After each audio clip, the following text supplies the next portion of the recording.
Hello, everybody. I'd actually like to share some information about an extremely impactful law that was implemented last year in China called Shuangjian. And with Shuangjian, there in English, it's the double reduction policy. It's a pretty impactful law, uh, and it had a good reason for being implemented. So, in order to really understand its effects, we kind of have to understand the situation that required this law to be put into place in the first place. So, some essential context. And a lot of this boils down to the fact that in China, there's over 1.4 billion people. Of these 1.4 billion people, approximately 22% of them are minors. These are students that are going through the education system, preparing for college. And a lot of this also stems down to point number 4, the Gaokao, which I think everyone should be aware of at this point, but it is the college entrance exam that basically dictates children's life from a very early age. Everything is spent in preparation for this Gaokao. Because of these 1.4 billion people, about 340,000 are student age citizens. There's only about 3,000 colleges that they can choose from inside of China, and there's not enough room for everyone. So that means about half of the candidates are not going to be able to find a place in college. And with no college degree, as just like back home, they're not going to be able to get a successful job. They're probably not going to be able to escape poverty. Extreme poverty, the government's fighting, that's another story. But the simple poverty of you're only making 4,000 or 5,000 kwai a month, you really need to get a college degree for that.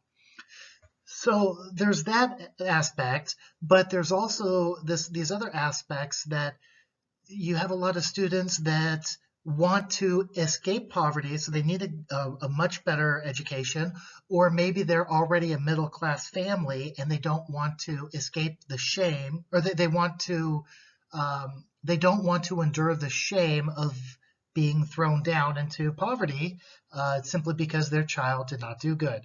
In China, a lot of the parents will invest a lot of resources on the children's education.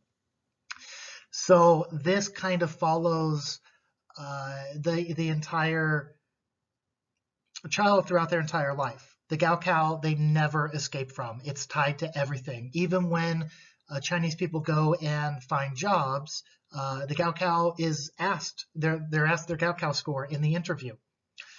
And this is a huge problem with China's completely flooded education network due to the sheer number of people and the sheer lack of schools and teachers. Chinese public schools, it's very easy for them to have 60 to 75 students per class. The actual hours students go to school, it varies depending on where they live, as well as, are they rural, are they urban, their economic status, exactly which school they go to. But it's not uncommon for students to be going to school from 6 a.m. to 9 p.m. And they have an insane amount of homework they have to do, all preparing for this Gaokao. Now, some of us might think, okay, well, China needs to have some fix with the Gaokao, which is a lot easier said than done. So they chose a different implementation. And what they said is, okay, our students have way too much homework. There's too much stress and pressure on their lives, which is there's a lot of child suicide because of this, especially during the days of the Gaokao. You can see in the picture over here, in one of these schools, they actually barred up all the different floors of their dormitory just because students are so stressed and they want to kill themselves because life is so hard. So the double reduction's goal was to increase the quality of life for these students, to lessen the burden, which they can't really lessen the burden because there's still going to be that need. But what they can do is make it illegal for other people to try to take advantage of that burden. So on July 24th, 2021, the Shuangjian was implemented. And it was implemented with the goal of reducing the amount and the time that students spend on homework.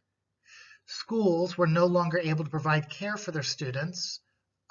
Schools are forced to now provide care for their students after school. So maybe a school did not have a way to look after the students while the parents were still at work. So now schools are required to have after school activities so the kids always have something to do. And that's to help out with those families that have a working mother, a working father, and no grandparents to take care of them, things of that nature. It's also meant to strictly regulate private tutoring, ban tutoring during the weekends and summer break, winter break, all that. It forbids teachers from providing tutoring services. So it's basically doing everything they can to prevent exploiting the students because of the stress they have taking the Gaokao. Now, with this, it had positive and negative effects, and we're going to see more of what those effects are in time. But due to how it transferred a lot of teachers throughout the country, as well as changed how and when we can teach, this is one of the most recent, highly impactful laws that I wanted to talk about. I hope you guys were able to learn something, and it's certainly something that we could have a much longer conversation on. Have a good day.